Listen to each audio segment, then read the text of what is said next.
Oi, oi, bem-vindo, bem-vinda. Mais um bate-papo aqui no Mulher e Vida e hoje um assunto importantíssimo.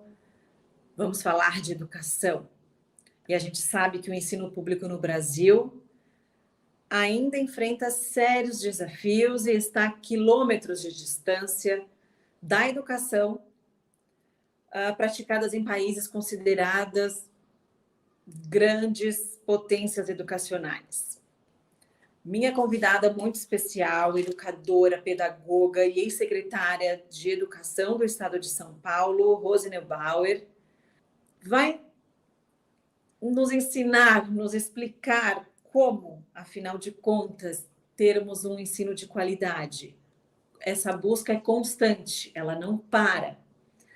Seu trabalho foi incrível, Rose, obrigada, vou chamá-la assim, com toda intimidade. Ótimo, ótimo. Esse assunto tão importante, né? Você com o livro Política Educacional, Sem Medo de Mudanças. Precisou perder o medo, né? Para tanta mudança, para enfrentar tantos desafios. Queria começar com você, vou chamá-la assim, para a gente falar dos desafios da educação, que foram muitos, que são muitos, que serão muitos. Como que a gente enfrenta isso? Bom dia, Juliana. Bom Tudo dia, bom? ouvintes do programa. Esse programa é Mulher e Vida, que trata importante, porque mulher tem que ter um espaço na nossa sociedade, né? Conquistar esse espaço que ainda precisa de várias conquistas, né? Hoje mesmo estava olhando uma estatística que tem aí, que nós mulheres hoje somos 58% das pessoas que ocupam os cargos universitários. No entanto, nós só ocupamos 10% das posições de CEOs, certo? Quer dizer, as posições dirigentes, nós ainda somos uma grande minoria. Então, é muito bom, fico muito contente de estar aqui num programa, um programa que é aí liderado por uma mulher e que traz para cá a problemática da mulher e as mulheres que estão tentando e lutando pelo seu espaço na sociedade, e mesmo pelo seu espaço de estar administrando grandes programas, né?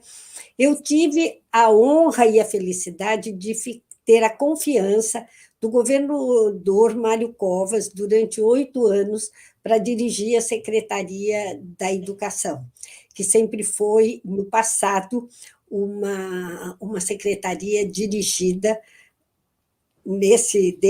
desde sempre, na maioria por homens, né? Então, o que aconteceu? Nos anos 90, a gente tinha aí indicadores, hoje os nossos indicadores ainda deixam a desejar, mas nos anos 90, além da gente ter uma reprovação e uma evasão em massa, nós tínhamos também muito pouca confiança de o que é que as crianças sabiam, o que elas estavam aprendendo. As pessoas, a minha geração, você era aprovado ou reprovado, muitas vezes, dependendo do perfil do professor. O professor bonzinho deixava os alunos passarem mais. O professor, que era aquele professor, o mauzinho, reprovava os alunos assim por meio ponto. E a gente tinha assim indicadores de abandono e de falta de escola, principalmente dos jovens. Então, quando foi nos anos 90, você precisaria, aqui em São Paulo, na realidade, você precisaria fazer uma mudança que fosse uma mudança significativa, radical. E uma mudança que tinha que romper com os padrões daquele momento. Por isso que o livro vai chamar Sem Medo de Mudanças, porque o que ele vai relatar é que não foi uma mudança pontual. O que é uma mudança pontual? Ou você dá capacitação de professores, ou você resolve que tem que aumentar salários, ou você resolve que o problema é construção de escolas. Não, era uma mudança sistêmica que você precisava fazer mudanças radicais no sistema. Para você ter uma ideia, os nossos, naquela época, você reprovava 35%, se evadiam ou reprovavam 35% das crianças que estavam na escola. E naquela época era assim, o custo que você tinha era assim, bilhões de reais que você perdia com isso. Porque ou essas crianças ficavam vários anos na escola, ou então elas se evadiam. Então, você tem aí uma população muito pouco educada nessa que vem desde os anos... Porque, para você ter ideia, nos anos 50, no Brasil, só 50% das crianças que tinham 7 a 14 anos iam para a escola. Então, não havia vaga, muito pouco. Por isso que nós temos um analfabetismo velho, grande ainda no Brasil, certo? E nos anos 90, a gente resolve que vai fazer uma revolução e mudar bastante esse perfil, né? Você, com um grupo de educadores, o desafio para essa revolução foi baseado em 3 eixos, que eu anotei aqui: a racionalização organizacional, a modernização e a melhoria da qualidade. Certo. Eu queria falar desses 3 eixos e ainda complementar com a pergunta onde entra a capacitação dos professores, que para essa mudança, eu acho que é o mais importante é o professor nisso tudo. E aí onde entra a capacitação do professor, junto com esses 3 eixos? Então, vamos falar um pouco desses 3 eixos. Daqui a pouco, você tem que me posicionar quanto eu posso falar, assim, você vai me dizendo, olha... Eu vou lhe posicionar. Está falando demais e tem que tirar. Então, queremos ouvir com muita atenção. O que acontecia? Você tinha uma situação, uma das coisas que a gente tenta fazer, que foi uma das coisas que deu, assim, balançou muito, era porque as nossas escolas, por alguma legislação que tinha tido no passado, não vamos entrar agora nesse detalhe, elas recebiam crianças desde 6 anos de idade até 25, ou em cursos de alfabetização de adulto, ou até crianças muito mais velhas. Ela era uma escola muito inadequada para receber as diferentes gerações. Por exemplo, você me diz assim, mas não tem uma escola particular que recebe crianças assim de 6 anos ou 5 anos até 20 e tantos anos? Tem, mas ela tem espaços separados. As crianças pequenas ficam num espaço, são protegidas, não pode ter lanche com as mais velhas elas acabam sem querer, muitas vezes, mas agredindo, abusando dessas crianças menores. Então, nós voltamos a separar as escolas das crianças pequenas, crianças de 6 até 10, 11 anos, das escolas dos pré-adolescentes e adultos, porque os espaços eram todos iguais. Você entrava numa toalete, os vasos sanitários eram do mesmo tamanho, as carteiras eram todas do mesmo tamanho, muitas vezes elas eram pequenas para os adultos e grandes para as crianças. E outra coisa, a criança pequena, ela precisa ter um espaço onde ela tem uma sala que ela tem acesso aos materiais. Ela tem que ser estimulada, como a gente faz com os filhos, com os netos da gente. Tem que ficar os livrinhos ali, o lápis de cor, os materiais, pendurar os materiais das crianças, e isso tudo era impossível, porque como você atendia diferentes clientelas, isso era impossível. Na hora que nós fizemos isso, chamou reorganização. Nós separamos. Então, 2 escolas que eram próximas, uma ficou só atendendo criança de 5, 6 até 11 anos, a outra pré-adolescente. Nesta daqui, das crianças, você podia fazer um parquinho cheio de materiais. Nas dos adolescentes, você precisava ter quadras esportivas, necessariamente. Então, essa adequação pedagógica possibilitou, quando a gente fez essa separação, e porque você tinha muitas classes de oitava, sétimo ano, com poucas crianças, porque havia muita repetência. Então, quando separou, você conseguiu escolas que davam turnos de 3, 4 horas só por dia de aula, você conseguiu colocar todos em 5 horas de aula. Só isso já faz uma diferença significativa. Tremendo. Além disso, o que a gente fez? A gente garantiu horas de trabalho pedagógico na escola para todos os professores. O que significa que, além de dar aula, o professor tem um horário na escola, onde ele se encontra em grupo, faz capacitações, discute a situação dos alunos. Em alguns horários, ele tem horário para fazer o planejamento do trabalho dele. Então, e isso por quê?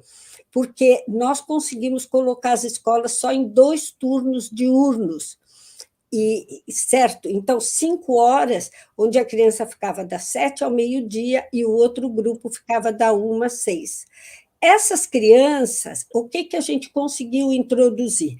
Essa foi a revolução pedagógica.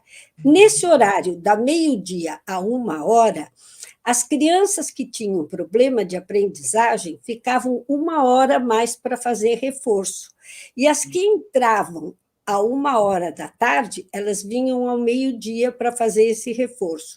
Os alunos do noturno, que começava às 7 horas, eles vinham também às 6 horas para fazer esse retorno, ou aos sábados.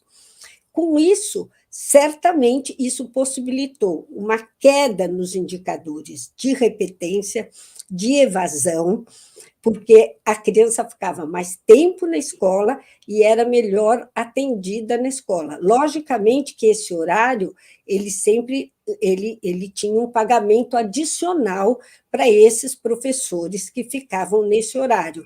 E as turmas eram turmas de até 12 alunos, não eram turmas de 25 a 30 alunos. Então, você fez uma reforma, que foi uma reforma administrativa, que racionalizou a ocupação das escolas. E isso não levou à diminuição do número de alunos atendidos. Ao contrário, a população de 7, 6, 15, 16, 17 anos, porque tinha muitos alunos com atraso, você conseguiu cobrir 90% de toda essa ocupação. Então, essa foi uma medida de racionalização, de reorganização do sistema, porque qualquer medida que a gente fez de racionalização, de modernização, sempre foi para ir ao encontro de beneficiar os alunos, porque, afinal, a escola existe por causa dos alunos. O aluno é o foco principal. E depois, o segundo grande foco é o professor, que está lá fazendo com que ela se realize, certo? Perfeito. E uma mudança que, para a gente, leigo, parece que é o básico, né? Como assim não existia isso antes, né? Como não era assim? Parece que isso é o óbvio, não é? Parece que é Nossa! óbvio, mas realmente não era. Inclusive, com isso, embora nós estamos vendo recentemente casos sérios de agressão de alunos que agridem professores e tudo, mas aquela violência, o bullying, aquela violência que tinha, ela diminuiu muito, porque você separou essas faixas etárias, entendeu? E por quê? A escola de crianças pequenas, ela é muito mais vigiada pelos pais que pegam as crianças. E as escolas de pré-adolescentes e adolescentes são mais objetos desses traficantes de drogas. Então, a gente pôde, juntamente com a Secretaria da Segurança, fortalecer o policiamento ao redor dessas escolas, enquanto que as outras, só a presença dos pais indo buscar a criança pequena já afasta essa coisa da droga, entendeu? Já afasta mais. Eles sempre tentam entrar em todas as escolas, mas você preserva mais as escolas com as crianças pequenas, certo? E tem maior policiamento. Essa foi um fator de modernização e também um outro fator de modernização, eu não sei se você quer que eu passe para outro tema, mas nós tínhamos 6 milhões de alunos. A rede estadual tinha 6 milhões de alunos quando eu chego. E o que a gente se dá conta, inclusive porque eu vinha da universidade, certo? Eu já tinha participado da administração pública como chefe de gabinete quando o governador Mário Covas tinha sido prefeito da cidade. Então, a gente já conhecia um pouco como é que funcionava. Mas a minha vida mesmo, que eu vinha fazendo, a minha carreira, era uma carreira universitária, professora da USP, pesquisadora da Fundação Carlos Chagas. Então, o que a gente percebeu das pesquisas é que havia um controle muito fraco das matrículas, uma coisa meio frouxa das matrículas, porque a quantidade de alunos matriculados ela determina a quantidade de professor substituto, se a escola vai ter, tem a quantidade de alunos matriculados, ela determina um modelo, que é um modelo de vice-diretor, de auxiliares da escola, pessoas para fazer o serviço de limpeza. Então, o que a gente percebia? Eram 6 milhões de matrículas, todas feitas manualmente. E a gente já estava, nos anos 90, a gente já estava com uma fase de modernização eletrônica, né, muito grande. Já tinha entrado essa... Já estava forte. Já estava forte, essa coisa toda de internet.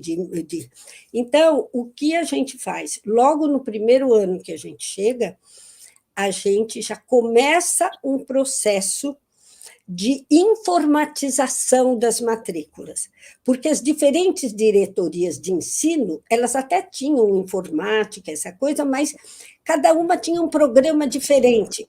Então, a gente homogeneiza esse programa, a gente começa a fazer a informatização da matrícula em 95, e no final de 95, a gente antecipa a matrícula, porque só na rede particular os alunos já reforçam a matrícula em agosto, setembro, porque a escola tem que se planejar para o começo do ano que vem.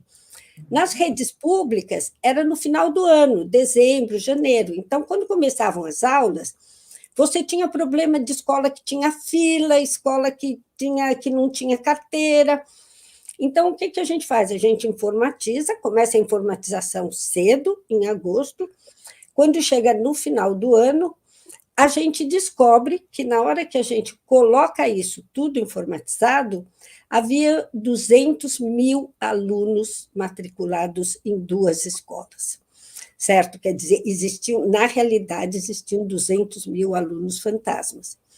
Você pensa o que significa isso? 200 mil... Ai, meu Deus! 200 mil refeições dia a mais, 200 mil livros didáticos. O que isso dá? Isso também foi um fator que ajudou a gente poder diminuir o número de salas de aulas e colocar todo mundo em 5 horas. Porque você pensa, são 40 alunos por sala de aula, divide 200 mil por 40, você vê quantas mil salas de aula estavam, na realidade, ociosas. Então, na realidade, essas mudanças foram possibilitando a gente ter um sistema mais racional e mais moderno, certo? E na medida em também que a gente informatizou essas diretorias de ensino, a gente passou várias compras que eram feitas centralizadamente para as diretorias de ensino e para as escolas, porque muitas vezes eu comprava um material que eu, secretaria, eu não, a secretaria comprava um material que era igual para todas as escolas, só que tinham escolas que não usavam aquele material, o professor não usava aquele material, ou aquele material já existia na escola, eles queriam comprar outros materiais. E com isso a gente vai possibilitando mais autonomia para as escolas. E do mesmo jeito a gente garante para todas as escolas um professor coordenador, que era o professor que apoia pedagogicamente o diretor. E esse professor coordenador não era uma pessoa indicada pela administração, era uma pessoa que tinha que fazer um projeto, se candidatar, apresentar para a comunidade escolar e ser escolhido pela comunidade da escola, para dar mais autonomia, porque se o diretor cuida da inteligência de milhares de crianças, nós estamos dando para a escola o futuro de milhares de crianças, por que ele não pode administrar milhares de reais para comprar as suas coisas básicas? Ou para consertar um telhado que, se a administração central, que tem 6.000 escolas, for resolver, ela vai demorar tanto tempo que aí o telhado já, a água do telhado já.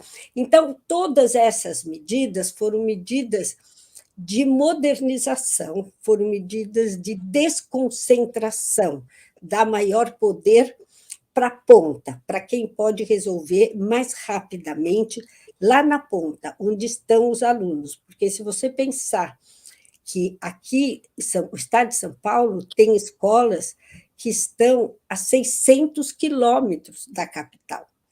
Não dá para a capital querer, o órgão central, querer centralizar tudo e resolver tudo. Faz com incompetência, certo? E muito bom quando a gente envolve, né, professor, aluno, pais, esse envolvimento faz toda a diferença, com certeza. Um ponto que eu queria falar, que foi onde também acabou o fim da cultura de repetência. Você havia falado lá no início, né, que várias crianças, jovens, repetiam de ano e ficavam. Queria reforçar, assim, se realmente isso faz diferença, se isso ou não facilita o aluno. Não vou estudar porque eu não vou rodar mesmo, vou continuar. Qual é a visão desse ponto específico? Então, se você tem, assim, eu tive o privilégio de ser uma pessoa que estava aí trabalhando em educação, estudando educação. Quando você vê a maior parte dos países, inclusive europeus, e inclusive alguns países da América Latina, que depois da Segunda Guerra Mundial, eles resolveram que o papel principal da escola era ensinar, não era repetir os alunos, certo? Quer dizer, eu tenho que encontrar formas de fazer os meus alunos aprenderem. Então, você pega, por exemplo, a Inglaterra, que é uma que logo decidiu e falou: olha, as crianças vão ficar. Criança que tem problema fica 8 horas. Em geral, as crianças na Inglaterra ficam 6 horas na escola. O professor fica 8 horas. Se a criança tiver problema, ela fica mais 2 horas para ter reforço e recuperação. Certo? Então, existia. Você tem algumas pesquisas mostrando que as crianças elas precisam de um período para consolidar as aprendizagens delas. Então, é o seguinte: eu, por exemplo, tenho 4 filhos, 5 netos. Eles aprenderam a andar e a falar com espaços muito grandes. Eu tenho um que andou com 9 meses, tenho um que andou com 14 meses. Não existe, isso tudo vai depender de um amadurecimento cognitivo, neurológico, que é estudado, que as crianças elas têm essas diferenças, mas depois de um tempo elas vão homogeneizando as aprendizagens delas. Então, eu sempre brincava, inclusive dizia para os meus alunos na USP o seguinte: se uma criança não andar com 10, 11 meses, você volta ela para ser bebezinho, porque ela não andou num padrão que eu determino, que é o normal.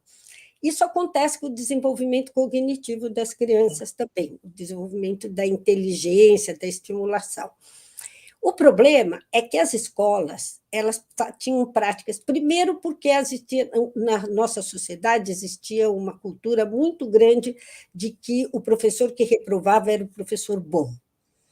Quer dizer, ninguém estava preocupado se ele ensinava. Se uma escola tem um professor que faltou 50% das aulas, por que que depois, no final do ano, o aluno é reprovado? Quem está reprovado foi a escola. Quem foi reprovado foi o professor, entendeu? Então, e todas as pesquisas mostravam que uma ou duas reprovações ela estimula o aluno a abandonar a escola e estimulava a família a achar que aquela criança tem cabeça fraca. Não vou perder tempo mandando ele para a escola, vou pôr ele para trabalhar, me ajudar. Então, quando a gente entrou, baseado em alguns estudos, a gente fez o que se chamou de progressão continuada. Ou seja, e junto a isso, nós implantamos aquilo que eu já falei para você, as 5 horas de aula e a hora de reforço, porque é isso que a classe média faz com os seus filhos. O professor da escola particular chama e fala, olha, ele está indo mal, ela fala, então eu vou pôr um professor particular para vir aqui reforçar. E a gente também fez esse reforço nas férias. A criança que teve um desempenho que ela precisa melhorar, ela voltava 3 vezes por semana, durante 1 hora, para fazer o reforço daquilo que ela tinha necessidade. E se ela não atingisse aquele patamar, ela teria que voltar no mês das férias para ficar nas férias. Ora, ninguém acha que é bom ficar estudando nas férias, nem na minha época, que a gente ficava de segunda época, não é bom ficar estudando nas férias. Os alunos, a escola, eles amam a escola como um lugar de socialização, mas eles ainda têm dificuldade de entender a importância do conhecimento, né? Então, o que a gente fez foi estabelecer dois grandes ciclos de aprendizagem. Ele não podia repetir, ele não repetia da 1ª à 4ª série, mas a escola tinha que ser suficientemente séria para acompanhando e dando esse reforço. E até hoje as crianças têm possibilidade de ter esse reforço. O que é interessante é que as famílias não cobram isso da escola. Quando a criança está indo mal, as famílias não vão à escola para pedir reforço. Em geral, ainda no Brasil, você quer uma vaga. As famílias não estão mobilizadas para garantir que o ensino lá seja de boa qualidade. As famílias não fazem um movimento, existe muita falta de professor e falta do professor. O professor tem um limite bastante significativo, os funcionários públicos, em geral, de faltas, que não são penalizadas. Ora, se você tem falta do professor, o aluno não consegue cumprir as matérias. O professor, como você falou, o professor ainda é muito importante. Não dá para o aluno aprender sem professor. Então, o que se fazia, se no 4º ano ele não tivesse obtido as habilidades que eram esperadas, ele aí tinha que fazer 1 ano a mais de reforço escolar, que seria uma repetência, mas ele ficava 1 ano a mais. Aí, depois, o segundo bloco era da 5ª à 8ª. Se ele chegasse na 8ª e não tivesse essas habilidades, ele teria que ficar 1 ano de reforço, que a gente nem chamava retenção. Ele ficava mais 1 ano de reforço. Se o aluno chega muito mal na 4ª e na 8ª série e não aprendeu, a escola não teve responsabilidade suficiente para dar para eles o reforço que ele queria. A culpa não é da progressão, a culpa é da falta de uso dessa possibilidade de reforço e recuperação que as escolas têm. Hoje, como depois foi para 9 anos, hoje é a escola fundamental 9 anos, no estado tem 3 ciclos, 3ª, depois é 5ª, 6ª, 7ª, e depois ele pode ser reprovado na nona. Você tem 3 ciclos, mas o que precisa é a escola ser muito consciente e responsável desses mecanismos de recuperação. E a população precisa aprender a cobrar que escola não é só presença, que escola é qualidade.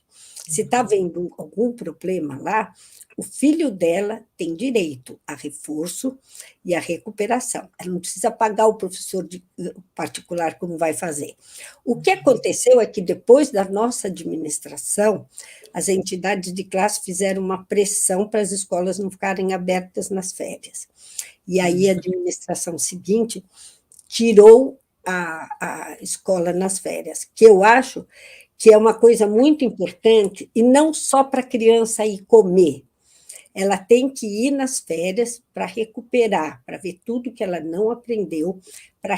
É um momento, você pode falar, mas as férias não são só 20 dias, mas 20 dias de 5 horas são 100 horas. Se é uma ou duas disciplinas, dá para você recuperar, entendeu? E aí, os professores receberam muitos cursos de capacitação da USP, da Unesp, da Unicamp, da PUC de São Paulo, de várias outras instituições que foram chamadas para capacitar os professores para esses programas e para essa nova concepção, porque é uma concepção onde o aluno está no centro. O aluno é o mais importante, né? Ele tem que ser olhado com cuidado. São Paulo, hoje, ainda tem, porque quando São Paulo inicia, na realidade, esse programa de não repetência por séries, por grupo de séries, quem começa isso é a prefeitura, na administração Luísa Erundina, quando o Paulo Freire foi o secretário de Educação. É o primeiro momento, todo mundo tende a achar que fomos nós que começamos no Estado. Mas é que a Erundina, a prefeita Erundina começa naquele momento, mas ela começa meio no final da administração. E a administração que vem depois não leva em consideração. Mas essa era uma experiência, e é uma experiência que existe em em vários países do mundo, né? E por que para a gente era tão importante? Porque o Brasil, ainda hoje, é um dos campeões de repetência no mundo dos alunos, certo? Quer dizer, não é que... eu sempre brinco e digo, se repetir fosse bom, e nós somos um dos campeões da repetência, nós devíamos ter vários prêmios Nobel. Me diz por que a gente devia ter vários prêmios Nobel, entendeu? A população, a gente devia ter um grupo de cientistas, de famosos. Para quem que essa repetência tem servido? Muito Certamente bom. Não é para a nossa população, entendeu? Agora, inclusive, as redes estão ampliando para 7 horas, às vezes até para período integral. E por que isso foi possível? Isso foi possível por um outro movimento que a gente fez, que foi um movimento de municipalização. E aí está um movimento dentro da reforma não pedagógica, mas da reforma administrativa que a gente fez a partir do começo. Aí é um dos outros eixos que a gente começa a investir. Muito bom, já enxergo esse fim da cultura de repetência de uma outra maneira. E eu sempre falo para os pais de classe média, assim, que eu conheço, falo, olha, não deixa repetir. Vai lá na escola, começa a criança ir mal, tem direito, não é que é direito. Eu, inclusive, faço parte do Conselho Estadual de Educação. O Conselho Estadual de Educação tem diretrizes que tem que nortear tanto as escolas públicas como privadas em relação a todas essas oportunidades de reforço e recuperação durante o ano e ao final do ano. é um direito do aluno, é um direito sabe, de você preservar a inteligência e a autoimagem da criança, porque uma criança pequena, de 6 anos, que é reprovada, afastada do grupo etário dela, ela começa a acreditar que ela é incapaz de aprender. Sabe, quer dizer, você não mata o corpo, mas você mata a alma, você mata nessa criança, você mata a ilusão dessa aventura enorme que é a aprendizagem. Eu fui professora primária, eu comecei lá, eu fiz alfabetização de adultos, depois fui ser alfabetizadora de crianças, e eu sempre depois trabalhei com pesquisadores que trabalhavam essa ideia de como é que você não pode fazer a criança e o jovem perder essa autoimagem de que ele é importante e ele é capaz de aprender. Muito bom. Aí aqui a gente entra também numa questão política, assim, quando eu falo de continuidade, todo esse projeto, tudo isso que é feito, muitas vezes coisas boas são feitas num governo, entra outro governo, aí não dá continuidade, aí retoma do zero, enfim, como é que é essa questão hoje, assim, de continuidade, existe essa eu acho que assim, política pública para isso, assim, de continuar o que está bom, o que está dando certo? Os ciclos continuaram existindo. O ciclo foi uma política que existiu. Ela continua existindo, mas houve muitas diferenças dos diferentes governos de como é que era, desde a retirada da recuperação ao final do ano, que era muito importante, e depois mudanças de política, de como é que vai fazer o reforço, se vai fazer online, se não vai fazer online. Isso é ruim, porque isso faz com que o professor fique inseguro no que ele tem que fazer. Nós fizemos também uma política, tinham crianças que, quando você chegou, elas estavam com 12, 13 anos no segundo ano. Então, você imagina uma menina de 12, 13 anos, junto com uma menina de 7, 8 anos, essa menina de 12, 13 anos, ela já é uma pré-adolescente, ela começa, inclusive, a ter vergonha de fazer perguntas. Então, a gente fez um programa grande, junto com uma capacitação de uma instituição bastante renomada, que é o SEMPEC, de um programa de aceleração de aprendizagem dessas crianças. Por quê? Porque essas crianças já viveram várias experiências, e do ponto de vista cognitivo, ela já é mais amadurecida. Por que você não dá fração para uma criança na primeira série? Porque fração, para você entender fração, você tem que já ter desenvolvido, o teu raciocínio abstrato tem que estar num outro patamar, porque fração é uma coisa bastante abstrata, né? Então, mas uma criança de 12 anos, o desenvolvimento cognitivo dela, os estudos psicológicos mostram, ela já tem essa possibilidade. Então, você pode acelerar aprendizagens que tinham que ir muito devagar com as crianças pequenas, você pode acelerar. Então, aí a gente faz esse programa, que é esse programa de aceleração da aprendizagem, e consegue recuperar não era bem um supletivo, porque era uma coisa assim que ele tinha que estar na escola o tempo todo, mas você consegue dar o conteúdo de 2 anos, porque eles vencem com maior facilidade, e você faz um conteúdo diferente. Ainda, nós temos criança ainda fora da faixa etária correta, e os programas de aceleração desapareceram, foram desestimulados. Houve um programa enorme também no governo federal, que foi depois, durante a administração do Paulo Renato, que depois foi desestimulado. Então, isso é uma coisa que você perde, porque parece que cada governo quer ter um projeto próprio, entendeu? Então, você vai perdendo algumas coisas que são coisas assim importantes. Uma coisa também que nós fizemos foi abrir muito as escolas que estavam nas regiões mais críticas nos finais de semana. E a gente fez um programa enorme que se chamava Parceiros do Futuro. Não abríamos todas as escolas, mas fazíamos um programa que era um programa onde você fazia com a Secretaria da Cultura, com a Secretaria dos Esportes, com a Secretaria da Saúde, para trazer propostas de trabalho em saúde, em esporte, em cultura, teatro, fazer esses meninos irem no teatro, levar o teatro, e você fazia algumas escolas polos, cada escola ela atraía alunos e comunidade de 5 a 6 escolas. E a gente trabalhou muito com a comunidade dentro da escola, para trazer a comunidade dentro da escola.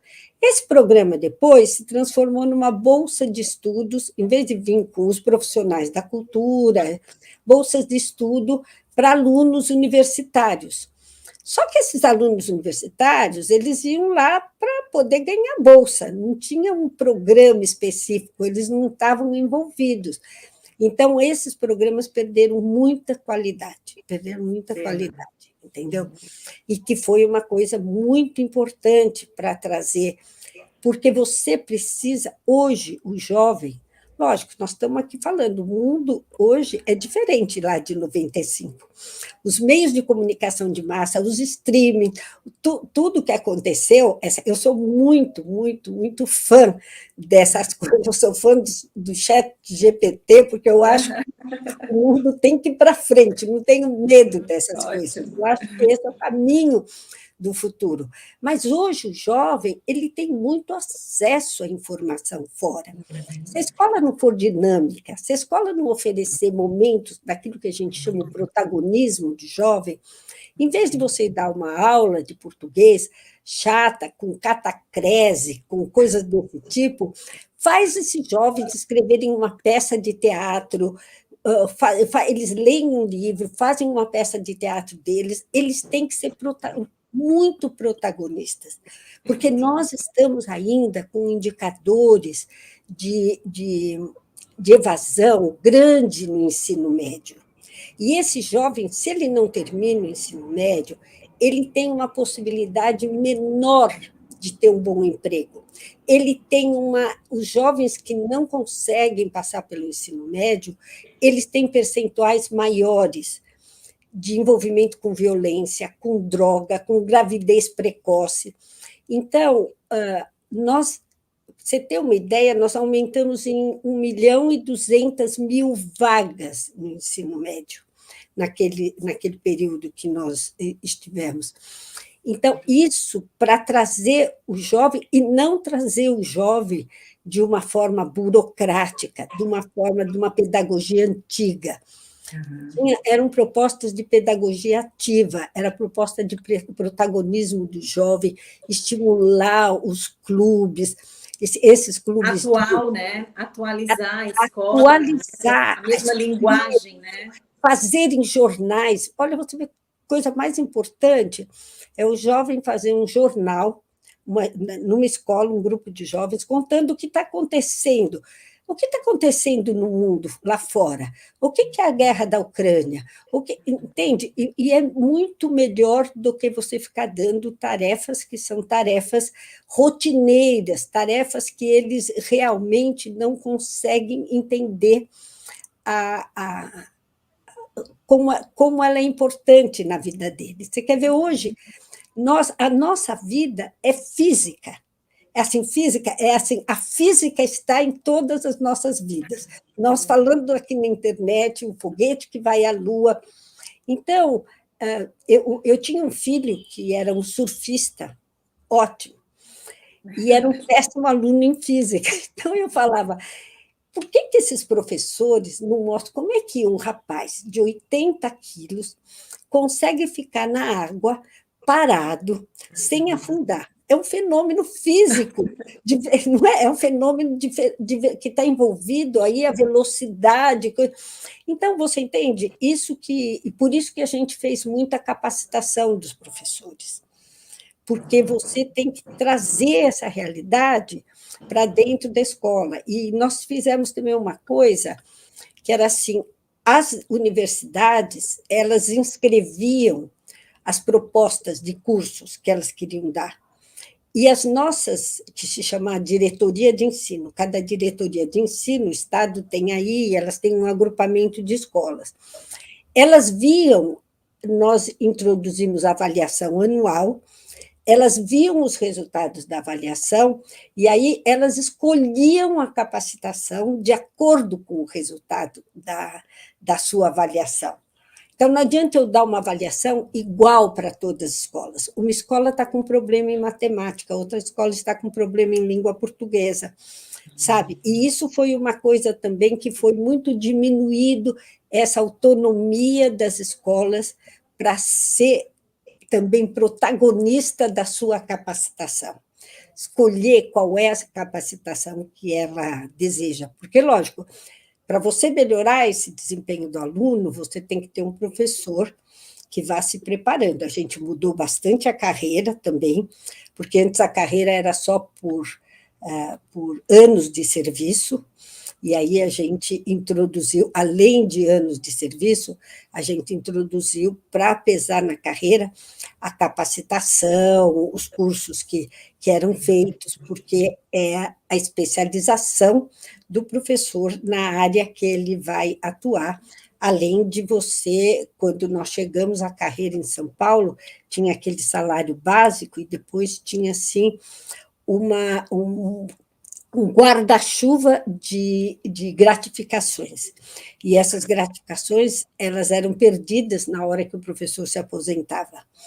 Então, a gente conseguiu eliminar praticamente quase todas as gratificações para dar mais segurança para ele não se evadir, para ele não ir trabalhar em outro lugar, para ele poder ficar. Por isso que deu a hora de trabalho pedagógico na escola e fora da escola, e aí a possibilidade de capacitação e uma carreira que levasse em consideração a capacitação dele e que diminuísse um pouco a distância. O professor iniciante tinha que iniciar com um salário bom, pensando em administração pública, né? São Paulo vai atingir assim o maior patamar de salário na época de todos os estados. O professor ganha bem? Não estou dizendo que o professor ganha bem, eu também sou professora aposentada universitária da USP e sei que é uma profissão que precisa ser mais valorizada, mas a gente trabalhou muito nessa direção de garantir uma carreira mais adequada e um salário mais justo. Professor, acima da inflação e com várias correções que tinham deixado que a carreira tinha sido deprimida durante o governo, principalmente o governo Fleury. O governo Fleury que a gente teve uma queda bastante significativa do salário dos professores. Olha, ainda tinha muita coisa para falar, o nosso tempo está super esgotado. Eu queria muito rapidamente falar, até minha bateria aqui está terminando, mas a gente pensa muito em método, né? Assim, a escola trabalha com método Paulo Freire, até a escola trabalha com método, então essa é melhor, essa vai para frente, essa não vai. Afinal de contas, o método, para a gente encerrar rapidamente, assim, o ponto forte da escola ou não? É isso que a gente tem que olhar. Eu vou falar com você, para você como pesquisadora, e como uma pesquisadora de vários anos, que trabalhei com alfabetização, trabalhei com capacitação de professor. Tem uma coisa, o Brasil sempre teve a ilusão de ter um método maravilhoso que vai resolver, uma bala de prata de metodologia. Eu acho o seguinte, o que a minha experiência mostrou?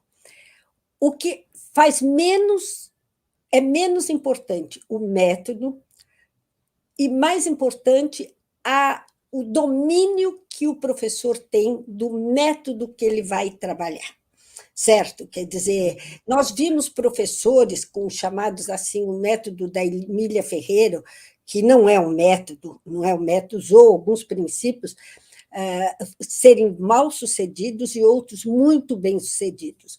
Eu vi professoras usando a cartilha Caminho Suave e sendo muito bem sucedida e sendo muito mal sucedida.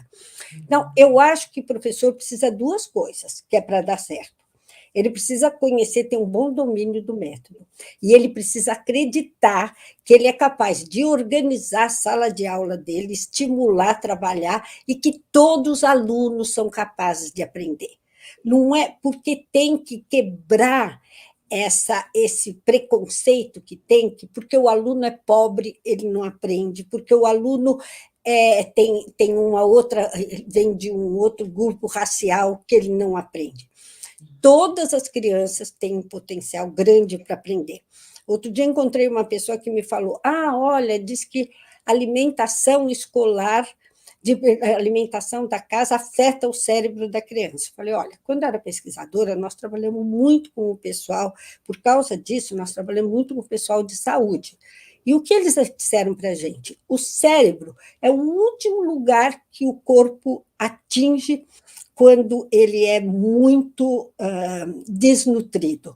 Então, o cérebro pode, aquelas crianças da Etiópia que você vê, que não tem, o cérebro precisa, o que você tem é que garantir a estimulação necessária. O aluno pode ter uma história de vida que ele foi menos estimulado em casa do que o outro aluno. Um aluno tinha materiais, revistinha, livrinhos, os pais liam, tinha o outro, e o outro, a mãe é uma mãe solteira, que tem que trabalhar o dia inteiro, não pode fazer essa estimulação. A escola tem que diagnosticar e saber essa diferença e fazer esse tratamento diferenciado. Nós temos que saber que tratar todo mundo igual é desigual. Alguns precisam receber um estímulo, um reforço maior, certo? E aí é que faz a diferença. Professor que tem no seu radar, ele tem essa clareza e ele usa o seu método com confiança, ele é bem-sucedido, independente. Essa discussão de método, ela vem lá desde o Império, quando o Brasil achou que com o método lancasteriano ele ia alfabetizar todo mundo. Depois ficou aqueles movimentos do MOVA, tarará, tarará. Não é assim. O professor ele precisa acreditar no método e no trabalho que vai fazer, e acreditar que os alunos dele, todos eles, independente de cor, de classe social, eles todos têm capacidade para aprender. Muito bom. Rose, obrigada. Nossa, que bate-papo gostoso, muito bom. Eu agradeço a sua presença e que você continue por aí com a gente, sempre na educação à disposição brasileira. para você. Alguma hora, se você quiser, a gente pode falar um pouco com essa reforma que teve no ensino médio, que eu acho que foi uma reforma maravilhosa, que está aí com várias discussões, mas que não pode voltar atrás 1 milímetro. Ao contrário, nós temos que ter força para implementar e contar o que acontece no mundo em termos dessa educação profissional no ensino médio, que o Brasil está assim, uns 200 anos atrasado. Quero agradecer muito você, Juliana, muito obrigada, achei a conversa maravilhosa, e aí os ouvintes desse seu programa Mulher e Vida. Muito obrigada, muito honrada. Com certeza vamos marcar o segundo programa. Obrigada, e obrigada a todos vocês. Tá, um grande abraço, Juliana, muito obrigada. Obrigada, adorei.